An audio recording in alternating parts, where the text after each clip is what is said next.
Students, my name is angel और इस video के अंदर हम करने वाले हैं क्लास 10th का चैप्टर नंबर 2, जो कि है नेल्सन मंडेला की ऑटोबायोग्राफी का एक छोटा सा part, the long walk to freedom. Nelson Mandela कौन थे? नेल्सन मंडेला एक बहुत पॉपुलर फिगर हैं हमारे वर्ल्ड में,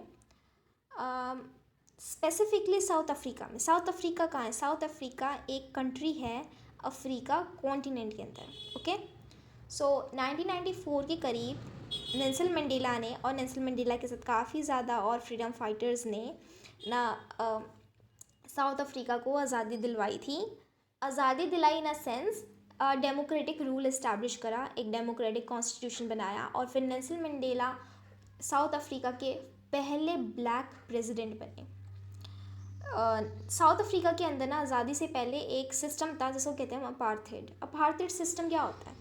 इस सिस्टम में हम लोगों को उनकी रेस, जाति के अनुसार बांट देते हैं। अब उसका क्या मतलब है? मान लो कि एक बस स्टेशन है, वहाँ पे हम जहाँ आपने देखा होगा इंडिया के अंदर बस स्टॉप्स अलग अलग जगह पर, ठीक है, जहाँ हम बसें पकड़ते हैं। साउथ अफ्रीका के अंदर भी है, लेकिन जो ब्लैक लोग हैं उनके लिए अलग बस स्टेशन होंगे, जो वाइट लोग हैं उनके लिए बस स्टेशन अलग होंगे। जो ब्लैक लोग हैं उनके लिए रेस्टोरेंट्स अलग होंगे, जो वाइट लोग होंगे उनके लिए रेस्टोरेंट्स अलग होंगे। स्कूल्स में भी डिवीजन है, वाइट लोग ब्लैक लोग के स्कूल में जा सकते हैं और ब्लैक लोग वाइट लोग के स्कूल में जा सकते हैं। सब लोग के स्कूल्स भी अलग अलग हैं।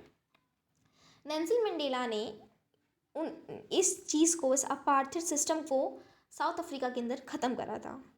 इस कारण से वो बहुत इम्पोर्टेंट है। और ये उन्होंने जो ऑटोबायोग्राफी लिखी है उसके अंदर उन्होंने अपनी इनॉग्रेशन सेरेमनी के बारे में लिखा। अब इनॉग्रेशन सेरेमनी क्या होती है? इनॉग्रेशन सेरेमनी होती है जब हम लोग इलेक्ट करे जाते हैं ना, तब उसके बाद हम शपथ लेते हैं। शपथ समारोह होती है ना इंडिया के अंदर, जब हमारे जो इलेक्ट करे हुए कैंडिडेट होते हैं, वो प्राइम मिनिस्टर हो गया, प्रेसिडेंट हो गया, सीएम हो गया, तो वो शपथ लेते हैं। वो कहते हैं ना कि मैं ये ड्यूटियाँ सौंप रहा हूँ अपने आप को और फिर देश के लिए, समाज के लिए, तो उसको इनॉग्रेशन सेरेमनी कहते हैं। तो अपने उसके बारे में बात कर रहे हैं। हम स्टार्ट करते हैं। ये काफ़ी थोड़ा बड़ा चैप्टर है स्टूडेंट्स, इसके थोड़े ज़्यादा पार्ट्स डिवाइड होंगे। मे भी देखते हैं कितने में हम इनको इस पूरे चैप्टर कंप्लीट कर लेंगे। मैं धीरे धीरे करवाऊँगी आपको, ताकि आपको ईजिली धीरे धीरे समझ आए कि हो क्या रहा है, क्योंकि ये बहुत बड़ा चैप्टर है, इसमें वर्ड्स भी थोड़े बहुत डिफ़िकल्ट है। ओके, 10th मई, डोंट ब्राइट एंड क्लियर। अब हम बात करें 10 मई की। 10 मई का जो दिन था वो काफ़ी ब्राइट था और क्लियर था। For the past few days, I had been pleasantly besieged by dignitaries and world leaders who were coming to pay their respect before the inauguration. इसमें हम नेल्सन मंडेला बात कर रहे हैं ये कि कुछ दिनों से कि बहुत सारे फॉरेन की जो डिग्निटेरीज़ हैं, वर्ल्ड लीडर्स हैं। डिग्निटेरीज़ क्या होते हैं? डिग्निटेरीज़ आर, जैसे हमारे हर देश के अंदर ना कुछ एम्बेसडर्स होते हैं जो अपने देश की तरफ से बोलते हैं, और वो अलग अलग देशों के अंदर होते हैं। जैसे हमारा जो इंडिया का एम्बेसडर है, इंडिया के एम्बेसडर्स हो गए जो हमारे इंडिया की फ़ॉरेन की एम्बेसी के अंदर होंगे, तो वहाँ डिग्निटेरीज़ रहते हैं, एम्बेसडर्स होते हैं, तो उनको ही कहते हैं डिग्निटेरीज़, कि फ़ॉरेन के लोग, एम्बेसडर्स जो अपने देश को रिप्रेजेंट करते हैं। और वर्ल्ड लीडर्स, पूरे वर्ल्ड के अलग अलग लीडर्स, तो वो नेल्सन मंडेला से कुछ दिनों से बहुत मिल रहे थे। अलग अलग देशों के लोग, वर्ल्ड लीडर्स नेल्सन मंडेला से उनको अपनी रिस्पेक्ट शो कर रहे थे before the inauguration ceremony. Inauguration मतलब वही उनकी शपथ समारोह से पहले। और साउथ अफ्रीका में इसी दिन पहली बार हुआ था कि 140 से ज़्यादा फॉरेन लोगों के वर्ल्ड लीडर्स और डिग्निटरीज आए थे इस सेरेमनी को अटेंड करने में, जब जो साउथ अफ्रीका है वो आज़ाद हुआ था। तो उस टाइम की बात चल रही कि बहुत सारे लोग आए हुए थे और वो सब लोग नेल्सन मंडेला से मिल रहे थे। The inauguration will be the largest gathering ever of international leaders on South African soil. इसमें नेल्सन मंडेला खुद कह रहे हैं कि जो ये इनॉग्रेशन सेरेमनी थी ये सबसे बड़ी गैदरिंग थी जिसके अंदर इतने सारे अमाउंट में इंटरनेशनल लीडर्स आए हों साउथ अफ्रीकन सॉइल में, मतलब साउथ अफ्रीका के अंदर। The ceremonies took place in a lovely sandstone amphitheater found by the Union Building in Pretoria. जो सेरेमनीज थी, जितनी भी इनॉग्रेशन सेरेमनी की, वो एक बहुत बड़े एम्फी थिएटर क्या होता है? एम्फी थिएटर होता है जैसे हमारे में बड़े बड़े, आपने ऑडिटोरियम देखे हैं, थिएटर्स देखे हैं, आपके स्कूल के अंदर एक ऑडिटोरियम होगा और आप मूवीज़ देखा, थिएटर होता है, तो उनके बीच का कुछ हिस्सा चीज़ होती है ये एम्फी थिएटर। अगर आप रूम वगैरह में देखो तो रूम में देखें कि बड़ी बड़ी बिल्डिंग्स होती थी, खुली हुई थिएटर्स होते थे, बड़ा खुला सा स्टेज होता था जिसके अंदर लड़ाई वगैरह भी करी जाती है। मूवीज़ में देखा है, हिस्टोरिकल मूवीज़ के अंदर रोम वगैरह की, ग्रीक वगैरह के बीच में बड़े से थिएटर के अंदर लड़ाइयाँ होती थी। तो उसी तरह का कुछ एम्फी थिएटर होता है, एक ऐसा थिएटर जो खुला होता है और उसमें विंडोज़ बहुत सारी होती हैं। ऊपर से वो खुला होता है, कोई छत नहीं होती है, और जितने भी उसके आसपास की दीवारें होती हैं उसके अंदर भी काफ़ी सारी विंडोज़ बनी होती हैं, और पूरा सा स्टेज टाइप होता है, जैसे स्टेडियम हो गया वैसे ही, उसको एम्फी थिएटर कहते हैं। सो ये सैंडस्टोन का था, सैंडस्टोन पत्थर का एम्फी थिएटर था, formed by the union buildings in Pretoria. So Pretoria कोई सिटी होएगी साउथ अफ्रीका की, उसके अंदर जो यूनियन बिल्डिंग्स है, यूनियन बिल्डिंग्स में भी कोई ऑर्गेनाइजेशन का नाम होगा जिसका वो एम्फी थिएटर होगा। सो वहाँ हो रही थी ये जितनी भी सेरेमनीज थी इनाग्रेशन की।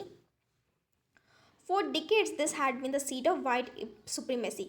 सो जब Nelson Mandela white black president बने साउथ अफ्रीका के पहले, उससे पहले 40 सालों तक ना वाइट रूल था, वाइट सुप्रीमेसी थी। मतलब वही तो बात है, कभी कोई ब्लैक लीडर बना ही नहीं ना, हमेशा वाइट लोग ही रूल कर रहे थे साउथ अफ्रीका पे। सो उसकी नेल्सन मंडेला बात करें कि हमेशा से इस साउथ अफ्रीका की जो सीट है, रूल है, वो वाइट लोगों ने करा है, लेकिन फर्स्ट टाइम हो रहा है कि कोई ब्लैक बंदा रूल कर रहा है। And now it was the site of a rainbow gathering of different colors and nations or the installation of South Africa's first democratic non-racial government. लेकिन अब जो ये पूरी जगह है, ये रेनबो गैदरिंग है। रेनबो गैदरिंग मतलब इसमें अलग अलग, जैसे कि हम कह रहे थे कि हाँ वर्ल्ड लीडर्स आ रहे थे, डिग्निटरीज आते पूरी दुनिया से, 140 से अलग फॉरेन लीडर्स आ रहे हैं, तो हर किसी के स्किन का कलर अलग अलग होगा ना, हर कोई अलग अलग था ना अलग देशों से, तो उसका आंसर हम लोगों को रेनबो कह रहे हैं। Rainbow gathering of different colours, मतलब जितने लोग थे सबके अलग अलग colours, and the Nations for the installation of south Africa's first democratic, south Africa की सबसे पहली डेमोक्रेटिक नॉन रेशियल, मतलब जो रेशियल डिस्क्रिमिनेशन ये ना करे, मतलब कि ब्लैक कौन है और वाइट कौन है उसके आधार पर लोगों को बांटा जाए, तो ये गवर्नमेंट वो नहीं करेगी।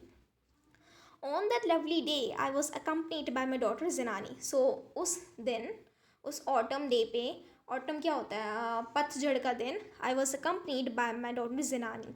जिनानी नेल्सन मंडेला की बेटी का नाम है, और वो उनको अकम्पनी कर रही थी जिस दिन उनकी सेरेमनी थी। ऑन दी पोडियम, जो स्टेज होता है वहाँ, Mr de Klerk was first sworn as the second deputy president. So Mr जो डे क्लेर्क है वो सबसे पहले उनकी बारी है जब उन्होंने शपथ ली सेकेंड डिप्यूटी प्रेसिडेंट की। सो जैसे इंडिया के अंदर आपने देखा होगा प्रेसिडेंट होता है, फिर वाइस प्रेसिडेंट होता है, और फिर प्राइम मिनिस्टर होता है, उसी तरीके से, और फिर गवर्नर वगैरह होते हैं, उसी तरीके से साउथ अफ्रीका के अंदर second deputy prime minister, first deputy prime minister और फिर दी प्राइम मिनिस्टर होता है, ऐसे 3 होते हैं, ठीक है। तो सबसे पहले मिस्टर डे क्लेर्क ने अपनी जो शपथ थी एज अ सेकेंड प्रेसिडेंट वो ली, फिर उसके बाद थाबो मेबिकी ने ली अपनी स्worn करी फर्स्ट डिप्यूटी प्रेसिडेंट की शपथ, और फिर उसके बाद नेल्सन मंडेला की बारी आई। And I pledge to obey and uphold, when it was my turn I pledge to obey and uphold the constitution. फिर नेल्सन मंडेला जब मेरी बारी आई तो मैंने प्लेज करा कि मैं उस कॉन्स्टिट्यूशन को जो लिखा गया उसको ओबे करूँगा और उसको पकड़ के रखूँगा, मतलब उसके अनुसार चलूँगा। And to devote myself to the well being of the republic and its people, और मैं अपने आप को डिवोट करता हूँ, मैं अपने आप को मतलब दान दे देता हूँ पूरी दुनिया, इस देश की अच्छाई के लिए, रिपब्लिक मतलब बाकी पूरे समाज के लिए और उसके लोगों के लिए। To the assemble guest and watching world I said. So इसके अंदर अब उनकी स्पीच आ गई है पूरी, और ये हम नेक्स्ट वीडियो के अंदर ही करेंगे स्टूडेंट्स, क्योंकि वीडियो 10 मिनट की होने वाली है, और फिर इस बार धीरे धीरे करिए इसको कंप्लीट करेंगे। मैं ज़्यादा जल्दी नहीं करूँगी क्योंकि आपको समझना भी ज़रूरी है। ओके।